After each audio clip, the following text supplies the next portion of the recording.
大家好，欢迎来到健康生活100分，我是小米。饮食对健康的重要性是不言可喻的。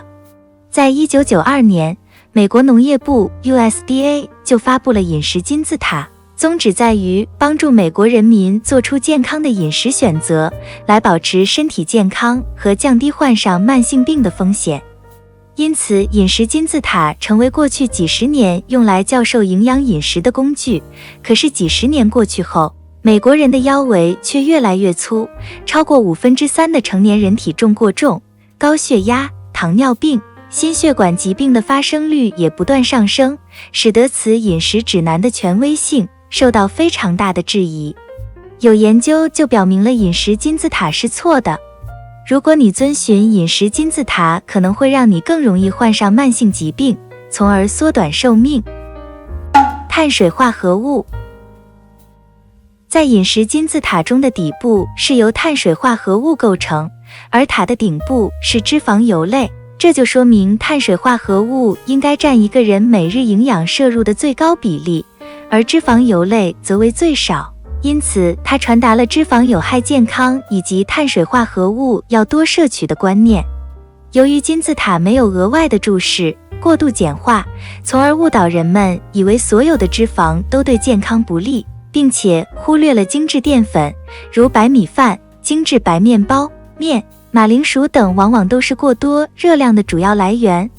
人们增加了淀粉类食品的摄取，以维持每日所需的总热量，同时减少脂肪的摄入。虽然摄取的脂肪量下降了，但心血管疾病与肥胖症的发生率反而节节高升。专家们比较了低脂肪和低碳水化合物饮食的研究后发现，低碳水化合物或生酮饮食比低脂肪饮食更加健康，对于减肥、控制胰岛素、胆固醇和甘油三酯更加有效。实际上，碳水化合物应该放在更靠近金字塔顶端的位置，并限制碳水化合物摄入量，每人每天不超过30克，因为碳水化合物最终会被分解成葡萄糖，而糖本身就是位于饮食金字塔的顶端。如果在食用碳水化合物时，也应该选择全谷物来增加碳水化合物分解成葡萄糖的时间。奶制品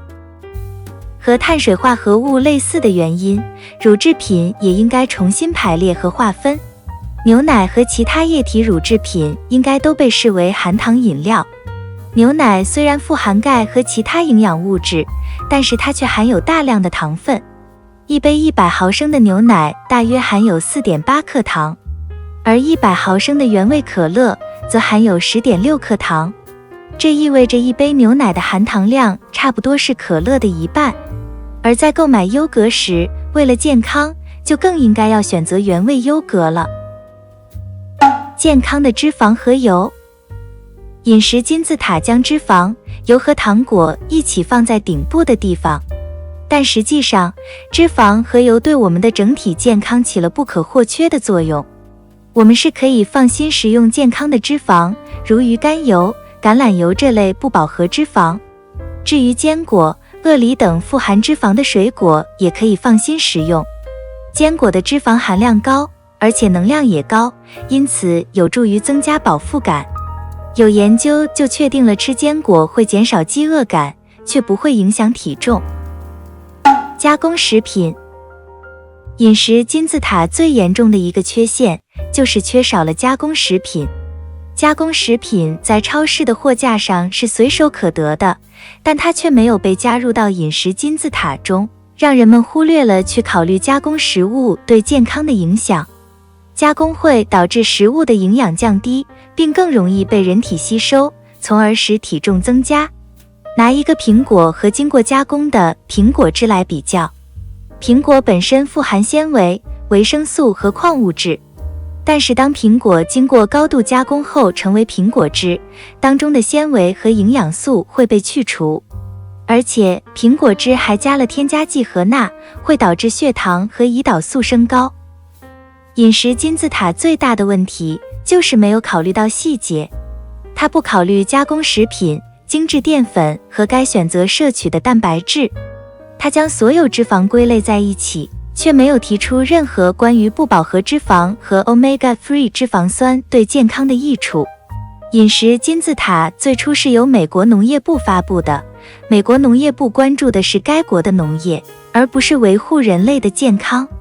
饮食金字塔忽视了医学的证据，它传播的信息大部分后来都被证明是错误的。下一期我们将会看看由美国哈佛大学公共卫生学院推出的健康饮食餐盘，它对现有的饮食金字塔做出了大幅度的修改，是一套崭新的健康饮食指南，并期望通过它来降低心血管疾病、慢性病及癌症的发生率。喜欢影片的话，记得订阅、点赞和分享给身边的好友。祝你健康幸福，每天都过得精彩。我们下期再见。